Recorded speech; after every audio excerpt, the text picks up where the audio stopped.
Hello everyone.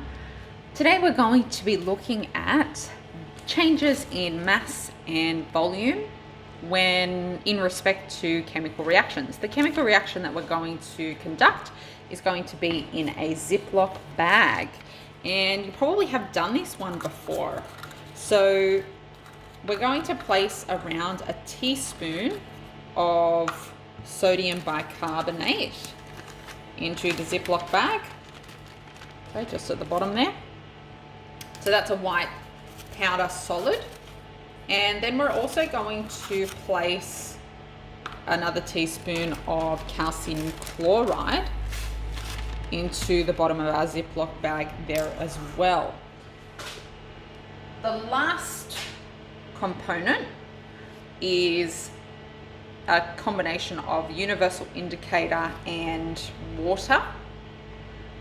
And we're going to ensure that that doesn't mix in just yet. So I'm going to carefully place that down at the bottom of the Ziploc bag. And then what I want to do is I want to hold that in place while I am getting rid of any air out of this Ziploc bag as much as I can. So let's just make sure that's closed nice and tight, because otherwise that could interfere with the validity of our investigation.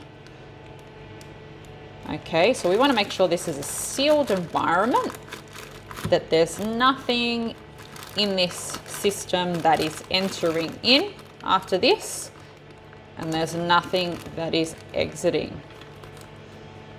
All right, so let's have a look at that.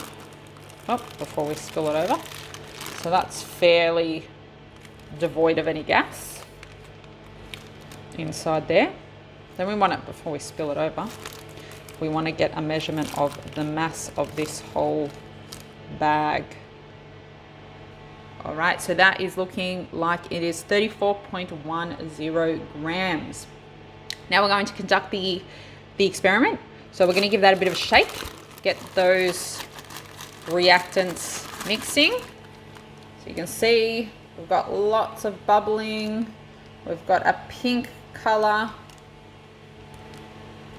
change from what was the green liquid. Now it's mixed in. We've got a pink down the bottom there. You can't see it, but it feels quite warm.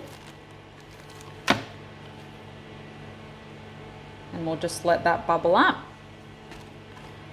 Let's just put it back on the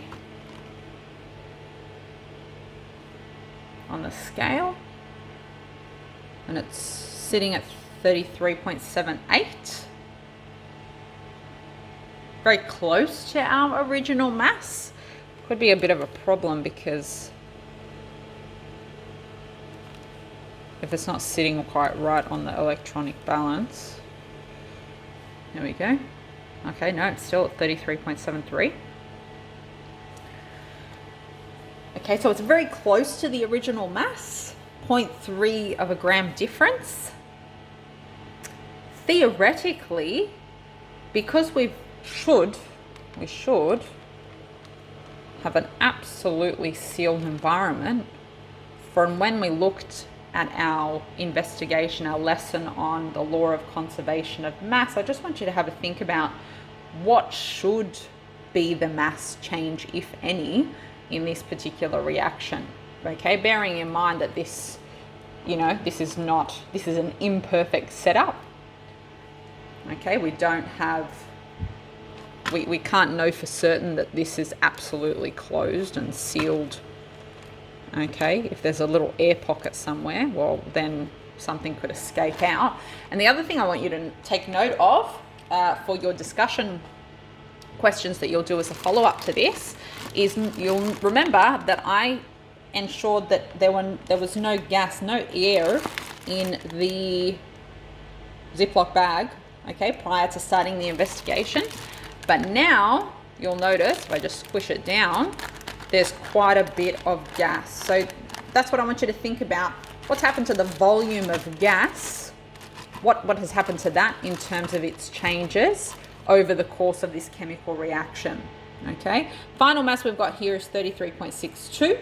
You've seen the volume of gas. Okay, so go through the questions, complete those, and we will continue to have a chat about mass changes in chemical reactions as we continue our studies.